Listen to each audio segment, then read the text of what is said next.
Monica Lewinsky gets printed in Vanity Fair, and her opinion on the whole topic of the Depp Heard defamation hearing is a matter of public access. The notorious Monica Lewinsky. While those of us who didn't crawl our way into the White House under the desk, sit at home and sling our mud. Monica Lewinsky is not the judge of me, and she's not the boss of me.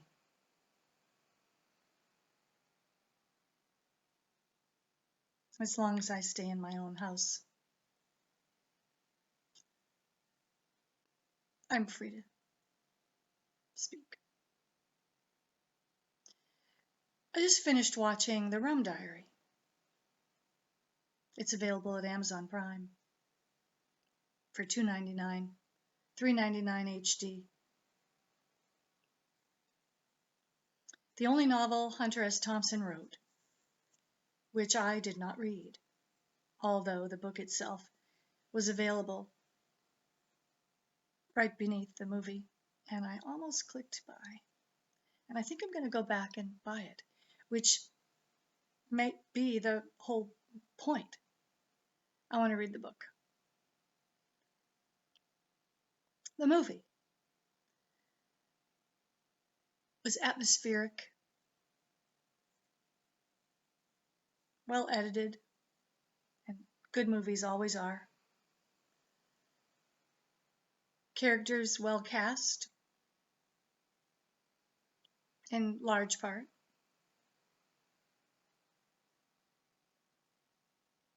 And I want to say a little bit about a couple things. One, a couple years ago I did a big piece on the artist's profession, quote unquote. You'll find that one at my channel. I spoke at length about making art and those who critique it, or those who critique the artist, specifically to pass judgment upon the quality of the work. In this particular case, I'm going to say that I enjoyed the movie. And if you enjoy a work of art, that says a lot about its worth. Something in your gut tells you to keep watching. And that's usually the editor's efforts. The degree to which we stay with a story is up to the editor. The degree to which we are drawn in anticipation of what's going to happen next is the editor's job. And to that end, I never once lost interest in staying with it. I think the main reason was the character who played Sela. He kept the thing going. For me.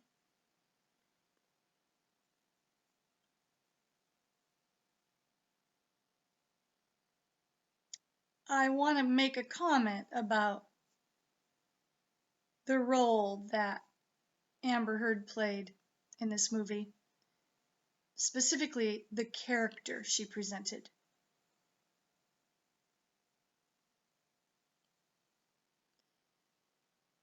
It's already 5 minutes. Maybe you haven't even stayed with me. I don't know what my viewership is. You guys might represent a wide range of demographics. And some of you might not know that I spent 10 years producing and directing children's staged musicals and plays in the elementary school where I spent the last 12 years of my career.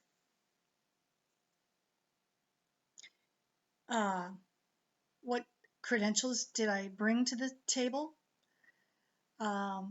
Being a fine art major, a visual art major at Fredonia State University in the Rockefeller Arts Center, I worked as a work-study student for the art history professor whose slide library was over on the theater side. So I got to know Jean Shaner, the secretary, Marilyn Bomasudo,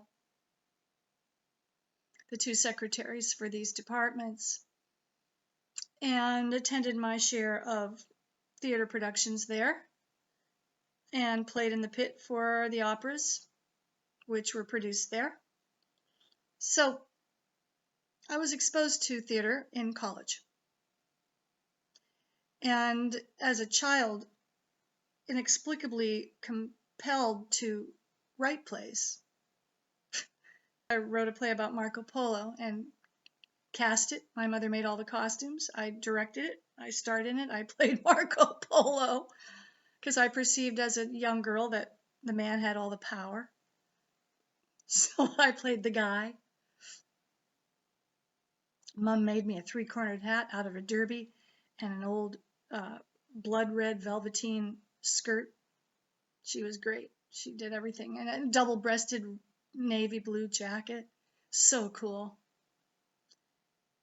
So I was compelled. Theater compelled me. I staged productions and stuff. So in elementary education, I produced 10 fully staged musicals. Coaching children, as many as 60 for my Star Wars adaptations for which I got verbal permission in a three-way conference call with Lucasfilm, engineered by my friend Lisa, who used to work at Ogilvy. I promise you I followed all the instructions as directed by Lucasfilm's licensing department. Don't sell tickets, don't advertise, do not broadcast. And I did. I followed all three of those instructions. The only people who saw the videotape we made were the parents of the students that were involved. Whereas I had put all the other productions up until that point on the school district channel. And I still have the DVDs. And a couple of them are VCR cassettes. So I have experiential authority with which to speak on the following. When it comes to acting, I think what's important is understanding rhythm. And it takes a musician to understand that. Rhythm of speech, rhythm in dialogue, rhythm between one line of dialogue delivered by someone else, and then when it's your turn. Carrying the conversation realistically involves understanding natural rhythm in conversation. It also requires understanding what your character is thinking about and whether your character has any kind of inner direction toward those that you're interacting with in the story. I'm hunching that those kinds of things are taught in acting classes. But it's my assumption that, like making visual art or music, the parts that can't be taught are equally essential when it comes to drama. I'm not sure Amber Heard can be taught, but based on her offering in that movie, I would have to say that she should choose a different profession. And that perhaps the outcome of this trial and all of this public display was a blessing in disguise for her. She's still young. She can do a 180 and change her career path.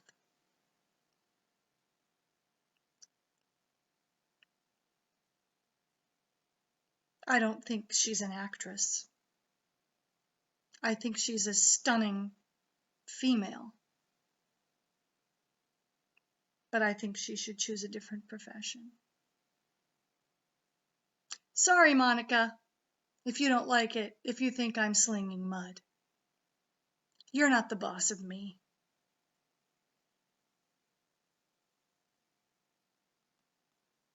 Thanks, everybody. This has been Ruth Ann Talks. See you again.